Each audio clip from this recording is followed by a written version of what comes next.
So you're a first-time home buyer and you're trying to get it all figured out, right? Well, there's a lot of myths out there. So first of all, I will tell you, don't listen to your parents when it comes to trying to buy a home for the first time because everything has changed since the time your parents bought their first home. For instance, I have a lot of people come to me and say, well, my dad said I need 20% down to be able to do this. Actually, that is a myth.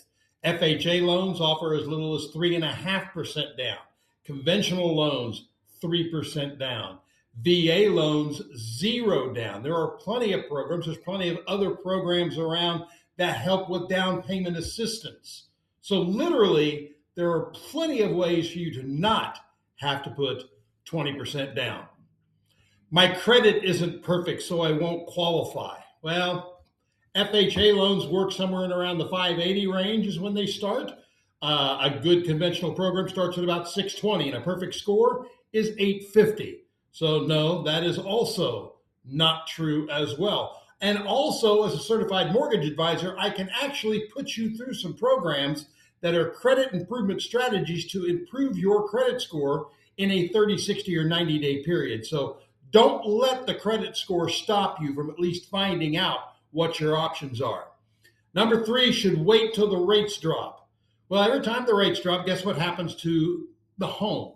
Prices go up. Why? Well, homes appreciate at a 4 to 5% annual ratio.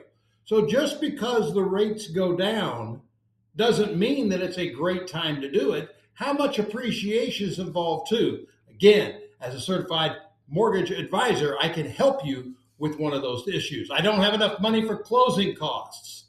They think they need down payment, closing costs, reserves, moving money, all this stuff in cash, ready to go. Well, again, not necessarily true. It can be based on how you structure your loan, actually. Seller concessions are common. Gift funds allowed on many different programs. Down payment assistance from state organizations. Lots of things to do, but if you don't ask the questions, then you won't know what the answer is. Pre-qualification and pre-approval are the very same thing. Wrong answer once again. Pre-qualification is based on what you, the buyer, tell me, while pre-approval is based on the numbers that we pull out, and we see your income, we see your bank statement, we see all of your income potential, and now we can give you a pre-approval based on fact, not just on what you think that your financial situation is. My student loans make homeownership impossible. Once again, not true. Payment structures can be made, deferrals can happen, all sorts of things happen. Even if you've got a high balance student loan, you could still qualify as a first-time home buyer. Here comes one that really drives me nuts. Well, I'll just use Zillow's payment estimate on the Zillow website. Okay, first of all, if you're looking at the Zillow website for financial information, you are going the wrong direction, folks. Accurate taxes are not in there. Insurance, mortgage insurance, homeowners association fees, property specific adjustments. None of that stuff is in a Zillow payment estimate. So just when you think, well, I can afford that, that's way less than what I'm renting for, and then we get the right property taxes and everything in, you need to get a true picture. Zillow cannot do that for you. In fact, a real estate agent, and I love and I work with lots of real estate agents. You as a first-time home buyer, before you even start looking at homes, you need to make sure your finances are correct. You need a person who's handling your mortgage that's on your team, not on somebody else's team, not somebody else that gets referred to you by a real estate agent, maybe for the first time, because maybe you're not comfortable with that person. It's some person that's just been shown to you and say, okay, well, let's try this. And then you believe everything they say.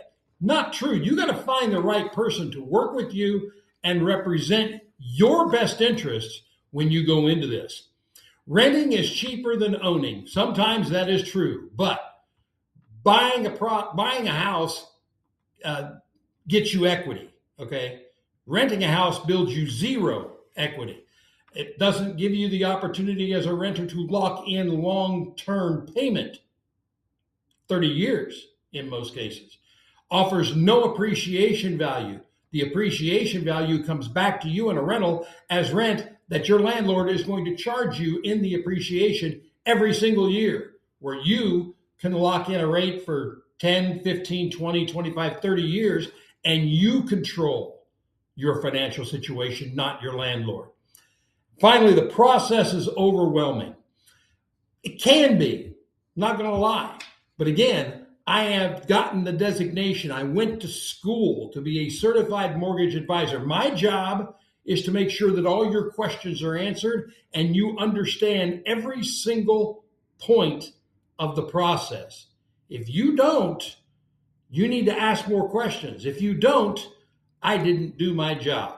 So, as a first time home buyer, maybe you might want to find out from somebody that can walk you through the process, hold your hand, and get you through it. Because there is a difference between a home buyer and a successful home buyer. Let me show you how here at Hall of Fame Mortgage, powered by Nexa Lending. Call me at 317-618-2919 or email me staylor@hofmortgage.com. As a first-time home buyer, I am looking forward to working with you.